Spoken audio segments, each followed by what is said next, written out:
warahmatullahi wabarakatuh.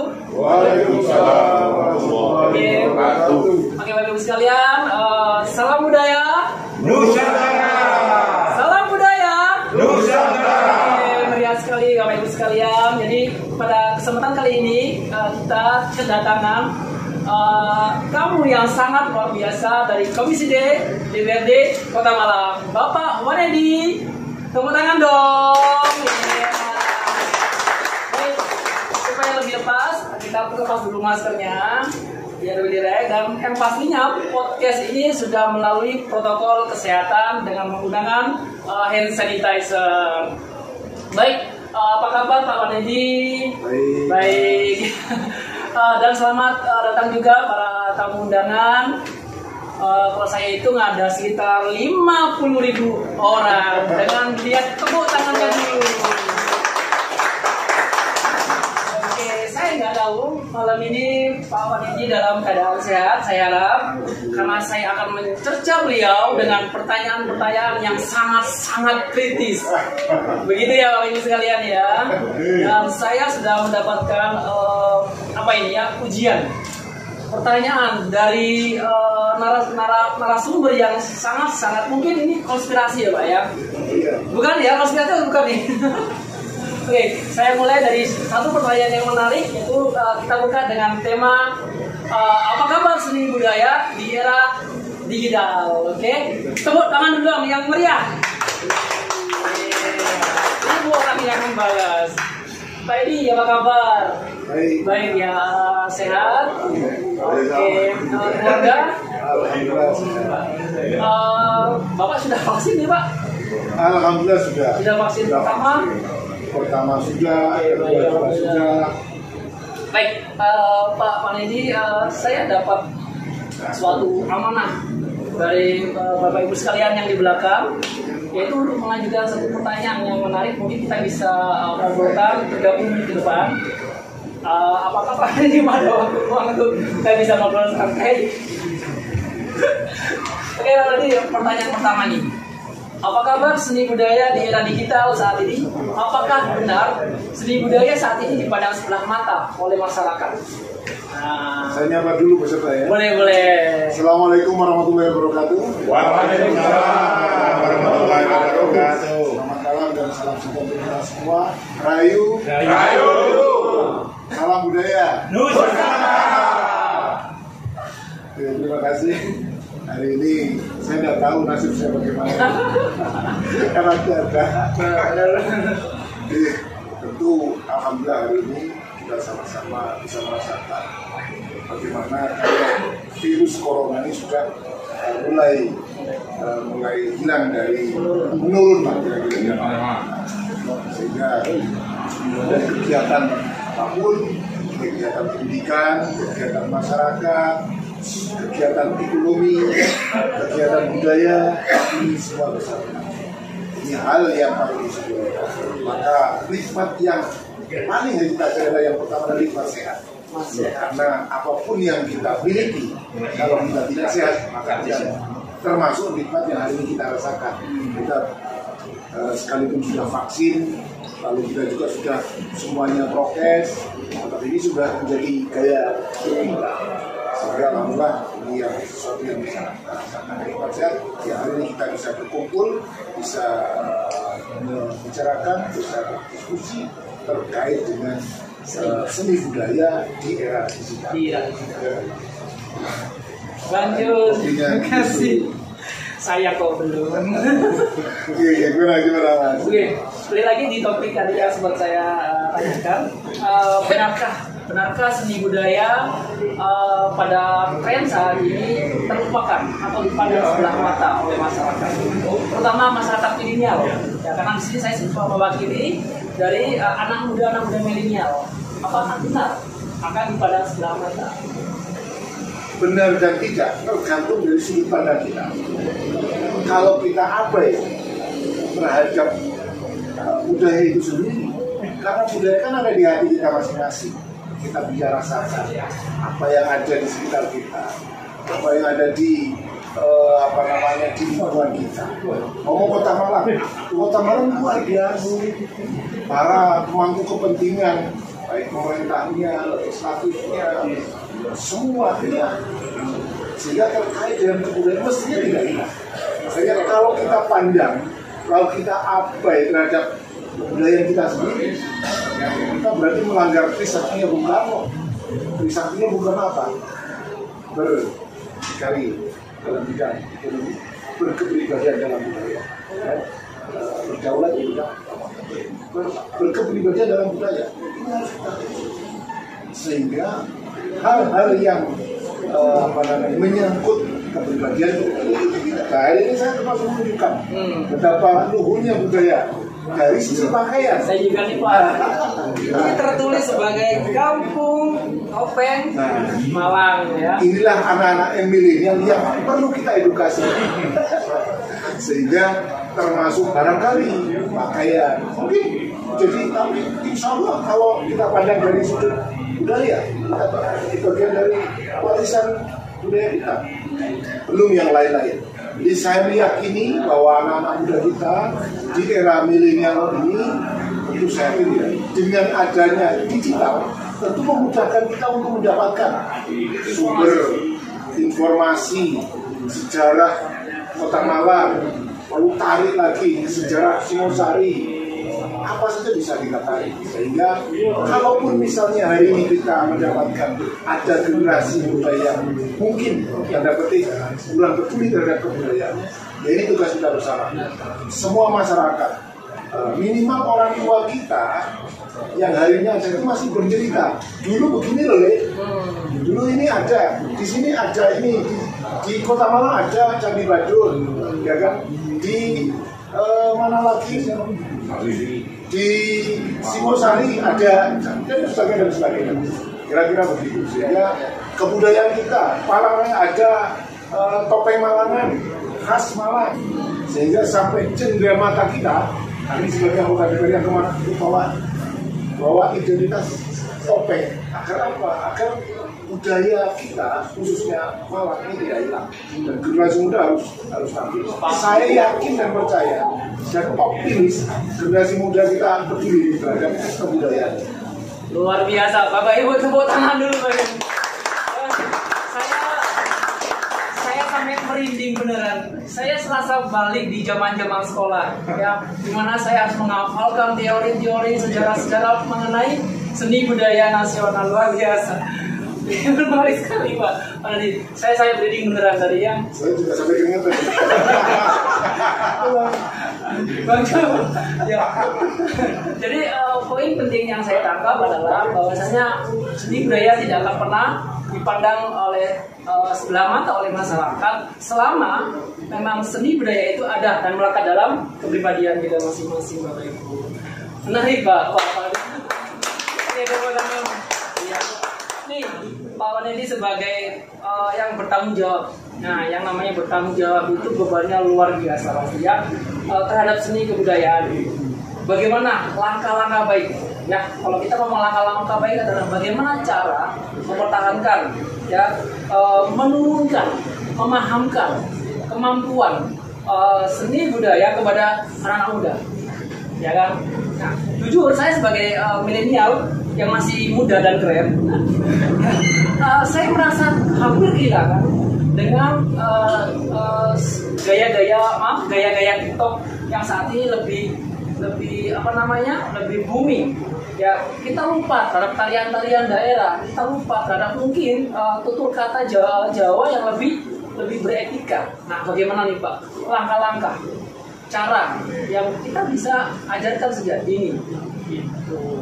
Jadi gini, lestari atau tidak, kita ingin menjadi bagian yang peduli apa tidak, tentu tidak adil rasanya kalau dibebankan hanya seseorang.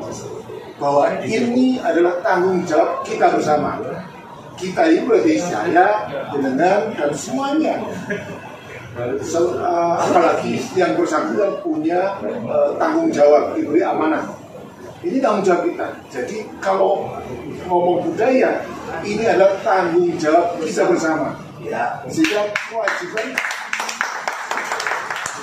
kewajiban kita sesuai dengan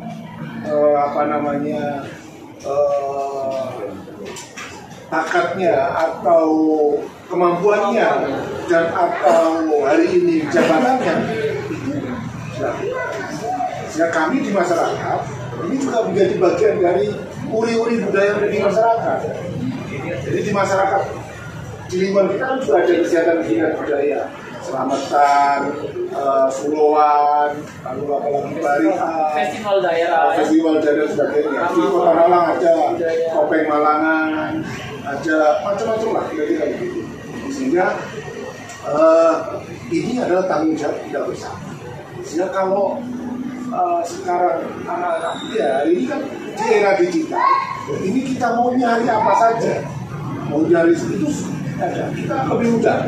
Kalau dulu barangkali kita cari apa ke mbak kita kan, kalau kita masih punya riwayat mbak kita bisa bercerita. Nah, sekarang barangkali ada satu media yang namanya Google. Jadi cukup ketik Google, kita cari apa saja. Nah, tinggal kita cari kalau bahasanya sumber yang tinggal kita mengkomparasikan. Sudah seperti ini dan sebagainya. Karena bagaimanapun teknologi itu ada kelemahannya. Takutnya ada hal-hal yang disisipkan yang tidak sesuai dengan aslinya. Tapi saya yakin dan percaya, sepanjang kita semua mau belajar, apakah belajar melalui teknologi dan atau belajar dari lingkungan di mana kita berada.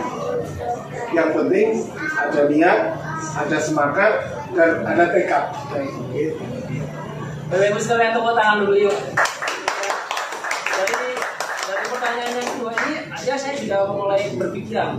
Jujur saya sebagai salah satu konten kreator di YouTube, ya konten kreator yang belum terkenal, merasa harus mengalihkan pandangan yang biasanya kita mungkin sering lihat YouTuber itu ngeprank, benar ya?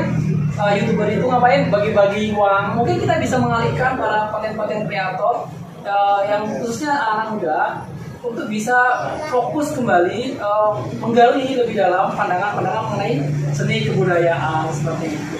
Ya, tepuk tangan lagi dong dengan ucapan saya yang sangat luar biasa ini. Lawan ini pertanyaan yang ketiga. Ya, sebagai informasi pertanyaan ini ada 90 pertanyaan. Kita masih ada di pertanyaan ketiga. Ya, di era digital saat ini merasa budaya akan hilang, kan? Artinya akan benar-benar tenggelam atau enggak? Tapi sebenarnya tadi sempat dijawab di pertanyaan sebelumnya Pak Edi. Tapi mungkin kita bisa tegaskan apakah seni budaya ini akan hilang melihat teknologi aplikasi-aplikasi yang lebih modern saat ini? Sekali lagi mungkin karena kita patut prihatin, tapi kita juga tidak boleh prihatin yang berlebihan. Dalam artian kita hanya berkeluh kesah, kok begini. Hari ini yang diperlukan adalah kita berbuat. Nah, anak-anak muda hari ini luar biasa dengan kemajuan teknologi dan sebagainya. Lalu anak-anak muda ini bisa dibekali oleh sesuatu yang barangkali sehingga saya yakin kok tidak hilang, tidak akan hilang. Karena apa? Terkait dengan beberapa kegiatan budaya, baik yang ada di lingkungan pendidikan, itu ada di lingkungan sekolah paling dasar sampai perguruan tinggi. Tentu ini sudah kita bekali agar bagaimana kegiatan pendidikan budaya bisa senantiasa diterima oleh anak didik kita. Nah, memang sudah harus mentransformasi dari barangkali yang kita lihat tradisional menjadi modern. Tetapi aslinya tidak boleh hilang. Tidak boleh hilang. Sekalipun mungkin bentuknya menjadi modern. Misalnya seperti sekarang kan pasar tradisional sudah menjadi e-store atau belanja online. Ya, artinya keadaan yang sekarang itu ini juga harus diikuti. Kemajuan yang hari ini ada, ini juga harus diikuti. Jadi jangan sampai justru kita itu ingin kembali ke masa lalu, tapi hari ini anak-anak muda kita bosan. Seperti kalau melihat kesenian gitu lah ya. Kesenian kalau sekarang kontennya kreatif, tidak hilang seninya, tidak hilang sejarahnya, tapi sudah dimodernkan. Seperti hari ini misalnya, kalau ini kita diadakan di panggung yang kita masih jadi menarik. Jelas sekarang mestinya kita harus bagaimana di setiap lingkungan ciptakan yang menarik untuk anak-anak kita. Sehingga kalau sudah menarik, anak-anak akan datang baik di sekolahan maupun di sanggar-sanggar seni, itu pasti akan datang. Bapak Ibu, mohon tepuk tangan sekali lagi dong. Oke, mungkin saatnya saya akan meminta Bapak Ibu sekalian untuk mungkin bisa mengajukan satu pertanyaan. Ya, nanti kita bisa kasih kesempatan lagi untuk yang lain. Mungkin yang pertama bisa, siapa yang mau bertanya? Silakan, saya kasih kesempatan. Makili pedagang Ya. Sebar. Bagi yang mewakili pedagang nih. Mana minum ini? Ya, boleh. Oke, sudah ada perwakilan dari pedagang. Silakan untuk maju ke depan. Ya, nggak apa-apa ya. Ya. Silakan 1-2 pertanyaan, saya berikan kesempatan. Silakan. Terima kasih waktu yang diberikan untuk kami. Kami selaku pasar seni, ya Mas, selaku pasar seni di Pasar Baru ini, yang kami menempati insya Allah berjalan 3 tahun ini, baik di jalan 3 tahun ini. Ya, kita sebagai pelaku seni ya juga memahami karena kondisi COVID begini. Cuma harapan saya terhadap pemerintah Kota Malang khususnya bisa membantu lah untuk marketing pasar ini, ya. Sehingga pasar seni budaya di Pasebar ini bisa di luar sana bisa terpopuler. Satu itu, kedua juga dulu waktu launching Pak Wali Kota pernah menjanjikan akan memasang sebuah tulisan di gapura di jalan tulisan Ijen itu, yang mana itu miliknya pengembang Ijen, di mana nanti kita bisa ditulisi lah nanti di Pasar Seni Kota Malang dan begitu. Ya, kami sedikit banyak mengharapkan untuk hal itu juga sehingga bisa lebih populer ya Pak untuk pasar seni. Ya.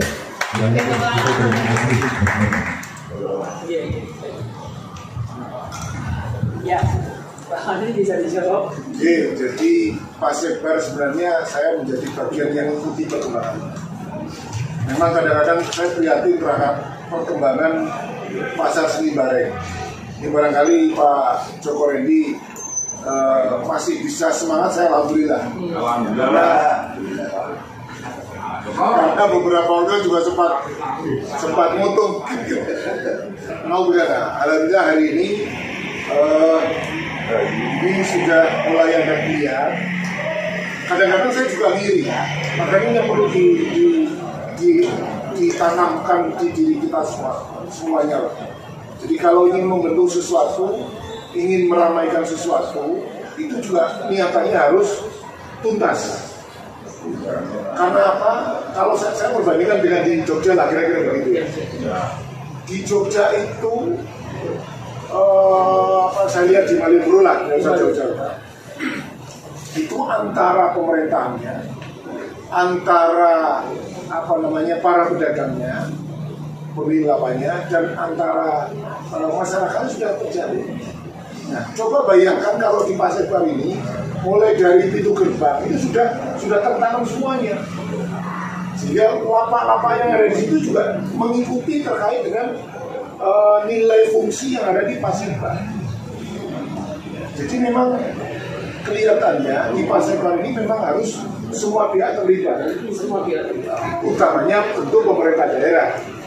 Sehingga kalau pemerintah daerah nanti punya semangat yang sama dengan para pelaku seni, budaya, dan para pedagang yang ada di sini, ya insya Allah bisa ketemu. Tapi kalau dalam hal pelaksanaannya berjalan sendiri-sendiri, ya tidak akan ketemu. Nah, hari ini saya masih tetap optimis dengan para pelaku pedagang pasar dan seni yang ada di Pasebar sini. Monggo, kira-kira apa yang bisa kita sinergikan? Kami sebagai legislatif, kami ini kan wakilnya juga termasuk pedagang pasar yang ada di sini. insya Allah kami siap. Bahkan kami kemarin terkait pembangunan dan sebagainya kita berikan dukungan.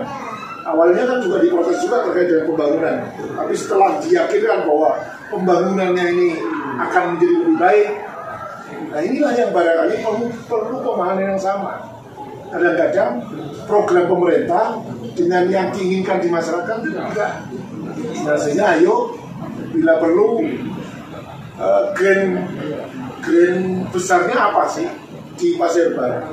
Jadi kalau grand besarnya ketemu, orang per orang yang ada di sini juga bisa duduk bersama ketemu, saya yakin pasar seni Bareng, pasar rakyatnya ketemu, seni budaya sebagai bagian dari uri-uri budaya kita, khususnya di Kota Malang ini juga ini luar biasa loh. Nah, sebenarnya Pak Joko ini juga sudah merambah ke Kampung Topeng ya, Pak Joko. Ini agak melebar dikit, tapi ya problemnya itu. Tapi kuncinya menurut saya dari diri kita. Makanya saya tidak ingin sesuatunya itu dibebankan kepada seorang, dibebankan kepada wali kota, dibebankan kepada DPR, tapi adalah beban kita bersama. Semangatnya gotong royong. Jadi katanya Bung Karno ya gotong royong, Trisakti dikhususkan gotong royong. Dengan gotong royong, semua pihak bergerak pasti akan selesai. Ya, akan selesai. Oke, Bapak Ibu mohon tepuk tangannya dong. Kesempatan lagi untuk yang mau bertanya. Sebelum saya melanjutkan pertanyaan selanjutnya, silakan Bapak Ibu yang mau bertanya silakan maju ke depan. Ya, jangan berdepan-depan Pak ya. Baik. Oke, silakan. Rayu. Saya tertarik tadi dengan MC-nya tadi ya. Bahwasanya budaya kita itu sudah mulai melunturkan gitu. Benar. Mungkin tergerus oleh teknologi yang TikTok dan sebagainya.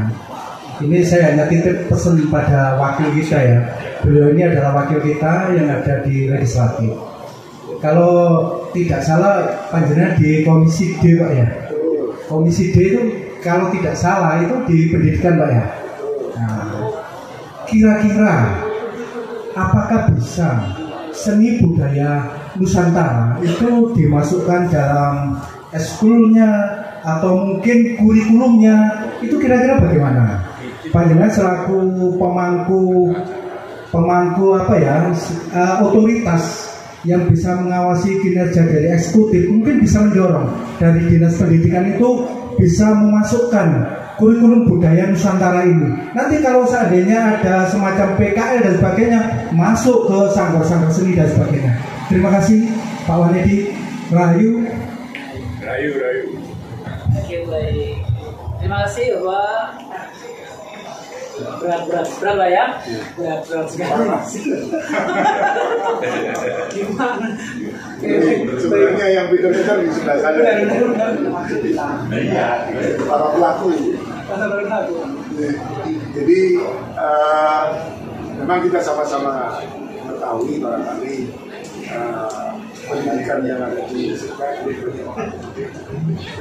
tapi memang kita secara bertahap kita punya konsen agar pendidikan di Kota Malang kan kota pendidikan, artinya kota yang memang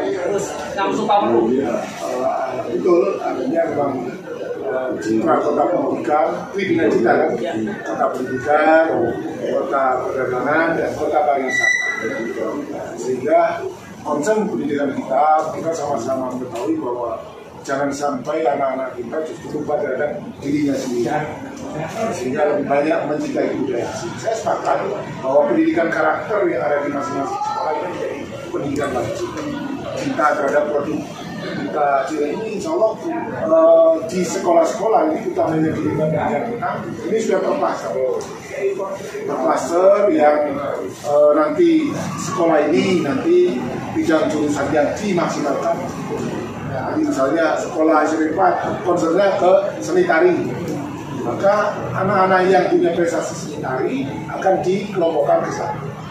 Lalu ada SMP yang prestasi yang diunggulkan itu olahraga, maka akan diarahkan ke sana. Sehingga termasuk menerima siswa baru itu kan juga unsur prestasi itu kan juga masuk, akan sangat tinggi. Prestasi itu bisa akademik, bisa non akademik termasuk punya prestasi yang termasuk di dalamnya anak-anak kita yang concern terkait dengan kebudayaan. Baik Bu, masih semangat. Ya, mohon tepuk tangannya. Baik, tidak terasa sudah kurang lebih 30 menit kita bersama Pak Wanedi. Karena tadi pun saya di sini, Mas, saya ada podcast lain gitu di sini ya. Jadi saya tidak akan mengganggu waktu beliau lagi. Tapi ini menarik dan luar biasa. Semoga hal seperti ini bisa kita lestarikan ya. Kita bisa terus budayakan. Dan satu lagi nih Pak, ya, satu lagi yang lebih berbahaya. Mohon untuk memberikan statement yang luar biasa. Saran dan harapan kepada para pelaku seni budaya yang saat ini masih terus berusaha untuk mempertahankan saran dan harapan. Nah itu silakan Pak Wadi. Ya mari terkait dengan seni dan budaya ini adalah bagian menjadi tanggung jawab kita bersama. Artinya maju dan tidaknya, lestari dan tidaknya, apakah nanti juga sampai ke anak cucu kita, ini adalah tanggung jawab kita. Bangsa yang besar itu adalah bangsa yang mencintai kita. Sehingga kita pernah menjadi negara besar, adidaya, kerajaan Singosari, kerajaan Majapahit, menguasai Nusantara. Ayo kita kembali. Jadi boleh menjadi orang Islam, tapi tidak menjadi itu termasuk yang kita ini ya orang Indonesia, orang Nusantara. Sehingga dari situlah kita benar-benar harus menjadi kebudayaan itu adalah menjadi jati diri kita, menjadi jati diri bangsa Indonesia. Sehingga ini adalah menjadi tanggung jawab kita bersama.